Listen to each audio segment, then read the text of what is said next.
Alors Rami, merci. Tu nous as donné rendez-vous ici sur le campus de l'ULG, une université que tu fréquentes depuis près de 5 ans. Alors raconte-nous, quel est ton parcours ici, scolaire, sur ce site? Alors de fait, comme tu viens de dire, ça fait 5 ans que je suis ici à l'Université de Liège. Je suis actuellement en Master 1 en aéronautique. C'est ce que j'ai toujours voulu faire et voilà, mon rêve se réalise de plus en plus et je suis très content. Alors Rami, quel est le but de ces études? Qu'est-ce que tu souhaites faire plus tard? Pilote, je suppose?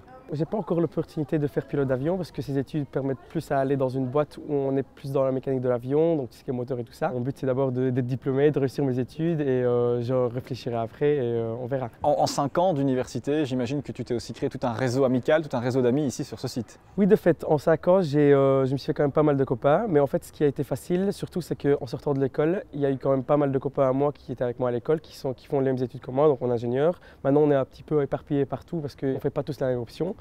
Mais on a quand même gardé notre réseau, je me suis quand même fait pas mal de copains et d'amis ici à l'université en 5 ans, grâce aux activités qu'on fait ici à l'université, aux soirées, aux sorties et tout ça. Donc oui, ça m'a quand même permis de faire pas mal de copains et garder quand même un réseau qui me servira peut-être après dans la vie, quoi. Alors Rami, on n'est pas là que pour parler de ça, de tes études actuelles, puisqu'on va évoquer aujourd'hui ton parcours, ta vie, puisque tu ne viens pas de Belgique, tu viens de Syrie et tu proposais tout à l'heure qu'on aille chez toi pour évoquer tout ça. Oui, de fait. Allez, on te suit, c'est parfait.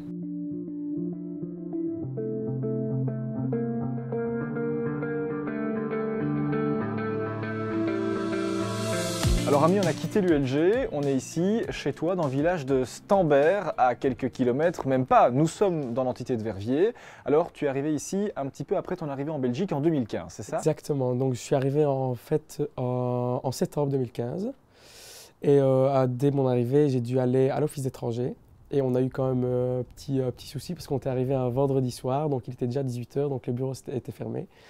Et non, il y a un monsieur gentil qui travaille là-bas qui nous a dit venez, je vais aller me renseigner, on va vous mettre dans un hôtel et vous venez le lundi, donc c'était passer le week-end à l'hôtel et vous venez le lundi. Donc de fait, il a été parlé, ça se faisait pas beaucoup parce que, je ne sais pas si tu te rappelles, en 2015 c'était la crise, donc il y avait beaucoup de gens qui dormaient dans les tentes et dans la rue. Mais nous on a eu de la chance, on a été dans un hôtel, on a été hébergés. Et donc après, le lundi, du coup, on s'est pointé au bureau à l'Office d'étrangers à Bruxelles. Et puis, on a dû donner nos empreintes, toutes les pièces d'identité qu'on avait sur soi et tout ça. Et puis, on a été transféré dans un centre temporaire à Polleur, pas loin d'ici d'ailleurs. Et là-bas, j'ai dû rester 3 mois à peu près, le temps que le gouvernement nous transfère dans des centres permanents en Belgique. Et donc après 3 mois, j'ai été envoyé en Flandre, exactement tout près de Diest, dans un petit village qui s'appelle Scherpenheuvel. Et je suis resté là-bas pendant 2 ans, 1 an et demi, 2 ans, le temps que je fasse les interviews, tous les papiers et tout ça. Et donc ça a pris quand même du temps, quoi. Et donc en 2015, quand tu arrives avec 2 de tes oncles, c'est ça? Exactement. Et donc je suis arrivé, comme j'ai dit, en septembre 2015, c'était le 15 septembre si je ne me trompe pas. Et on avait quitté Damas en août, fin août. Et donc le chemin nous a pris quand même 15 jours. Un chemin semé d'embûches on a un peu pris, on a vraiment un peu fait, enfin on a tout fait. J'ai quitté mon pays légalement, donc j'ai pas pris la fuite ni rien avec mon passeport. J'ai pris des billets d'avion et j'ai dit que j'allais en vacances en Turquie parce qu'on ne pouvait pas dire que voilà. Et j'ai fait Damas, Beyrouth en Liban et puis Liban, Turquie. On a atterri à Izmir, c'était une ville un peu côtière à l'est. Et puis à partir de là-bas, on a un peu commencé à frauder. Donc j'ai dû prendre un bateau entre Izmir et une île grecque qui s'appelait Samos. Et donc là-bas, on est arrivé, on était un peu fatigué du chemin parce que c'était quand même dangereux. La partie bateau entre la Grèce et la Turquie, c'était quand même la partie la plus dangereuse du voyage, j'ai envie de dire. Parce qu'on était quand même une cinquantaine dans un petit bateau, dans un petit Zodiac. Et à l'arrivée à Lille, on s'est dit avec mes oncles qu'on va quand même un peu se reposer, donc on a pris une chambre d'hôtel, on est resté 6 jours sur place pour se reposer. Après ces 6 jours, il y avait quand même des grands bateaux qui circulaient entre les îles grecques et Athènes, qui est la capitale où on devait aller pour avoir une espèce de carte d'identité. Enfin, c'était un papier, mais comme une carte d'identité pour pouvoir un peu aller dans le pays. Et après ça, on a été à Athènes, on a pris de là-bas un bus qui nous a amenés aux frontières avec la Macédoine, donc la frontière grecque-macédoine, et on a un peu marché. On a marché sur les frontières parce qu'on ne pouvait pas traverser n'importe comment. On a traversé les frontières et puis on a pris un taxi de là-bas des frontières macédoines grecques jusqu'en Serbie. Et puis en Serbie, on a dû aller dans une gare.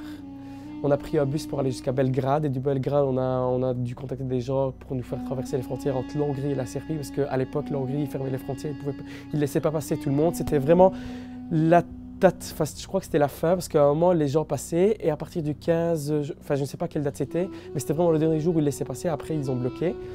Et donc, on a pu passer au final et on avait un peu peur parce qu'en fait, les Hongrois, les gens là-bas, ils arrêtaient tous les immigrants et ils prenaient leurs empreintes. Et en fait, quand ils prennent les empreintes, on ne pouvait pas aller dans tous les pays européens parce qu'ils ne cassaient pas les empreintes. Enfin, c'était des règles comme ça. On s'était fait arrêter, on s'était fait choper et ils ont pris nos empreintes.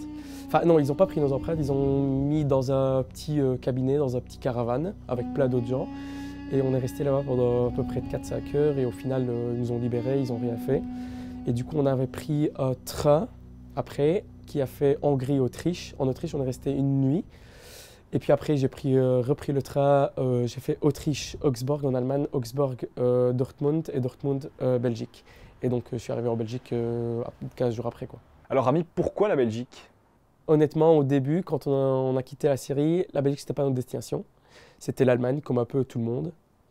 Et sur le chemin, on avait un peu croisé quelques personnes qui disaient que niveau papier, c'était plus facile pour faire venir ma famille, parce que c'était quand même le but, pas habiter tout seul, c'était pour faire venir ma famille au final. Et que ça se passait plus facilement en Belgique qu'en Allemagne. Et donc on a fait avec mes oncles les pour et les contre. Et même de base, je parlais français, donc je me suis dit ça pourrait peut-être être plus facile en Belgique qu'en Allemagne. Et donc on a un peu changé d'avis sur le chemin et on est venu en Belgique parce que c'était juste pour la langue, pour niveau facilité, niveau papier et tout ça, pièce d'identité. Après ça dépend de la personne, mais nous heureusement qu'on l'a eu, pas facilement, mais on l'a eu quand même directement. On n'a pas eu de refus ni rien, mais c'était ça en plus ou moins les raisons principales, quoi. Est-ce que tu peux comprendre parfois que certaines personnes se disent « Moi, j'ai peur d'accueillir des étrangers dans mon pays ». Je trouve ça normal que quand il y a quelqu'un qui vient chez toi que tu ne connais pas, je trouve ça normal d'avoir un petit peu peur et d'être un peu à l'arrière parce que pour moi, avant de préjuger et dire que j'ai peur d'accueillir certaines personnes ou que j'ai peur que ces gens-là viennent dans mon pays, je trouve ça un peu… J'ai envie de dire, il faut d'abord aller vers les autres, aller voir pourquoi est-ce qu'ils sont là, pourquoi est-ce qu'ils sont venus, aller les écouter, aller leur parler, pour mieux comprendre qu'est-ce qu'ils font ici, pour un peu… il ne faut vraiment pas avoir ces préjugés, il faut juste aller… c'est ça le but de l'intégration, c'est juste d'aller vers les autres, vers les gens, leur demander ce qu'ils font ici, ne pas avoir peur. Après, ce n'est pas facile chez tout le monde, c'est vrai qu'il y en a qui n'aiment pas aller parler, qui ne sont pas assez sociables. Mais je trouve qu'il faut quand même des fois se forcer à aller parler avec ces gens-là, dont je fais partie. Et je trouve aussi que ça doit venir des deux côtés, pas juste du côté belge, mais aussi du côté immigrant.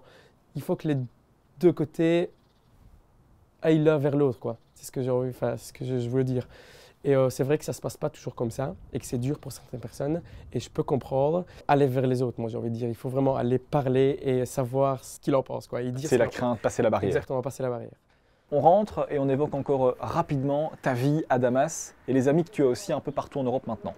Alors quand tu es parti de Syrie, tu n'étais pas le seul de ton âge, de ton groupe d'amis. Tu as d'autres personnes qui sont parties ou alors tu as sympathisé avec des personnes en Belgique et qui sont aujourd'hui donc un petit peu partout en Europe? Alors il y a les deux. J'ai aussi des copains qui ont quitté, pas en même temps que moi, la Syrie. On a quitté à différentes périodes. Et on est toujours en contact. J'ai quand même beaucoup d'amis qui sont au Danemark, en Allemagne, en France, en Suède. On a toujours un peu de contact. On se parle de temps en temps sur les réseaux sociaux. Et ça se passe toujours super bien pour eux. Il y en a qui ont terminé leurs études, il y en a qui travaillent déjà. Il y en a qui ont aussi créé leur réseau d'amis. Ça se passe super bien chez eux aussi. Et il y a aussi des amis que j'ai rencontrés ici, au début, à mon arrivée, qu'on s'était rencontrés en Flandre. Ils sont aussi venus ici, ils ont déménagé, ils habitent aussi dans la région de Verviers, il y en a qui habitent à Liège. On a ici gardé le contact, on fait plein d'activités ensemble, on a gardé… j'ai les deux, quoi. J'ai des amis qui ont quitté en même temps que moi et je me suis aussi fait des amis et des copains ici avec lesquels j'ai toujours les contacts, quoi. Alors merci beaucoup Rami pour ce témoignage et pour ce beau parcours super inspirant. Merci. J'espère plein de réussite encore pour la suite. Dans quelques instants, vous allez découvrir une vidéo qui va permettre de mieux recontextualiser les sujets dont nous allons parler et qui donne aussi quelques chiffres sur cette crise migratoire. Et puis, Rami, il a posé deux questions, deux interpellations aux personnes que nous allons voir maintenant. Il s'agit de deux secrétaires d'État, enfin l'ancien, Theo Franken, lorsque tu es arrivé en 2015, il était à la tête de cette politique, et puis l'actuel, Nicole Demore, CDNV. Mais juste avant, découvrez donc cette vidéo de contextualisation.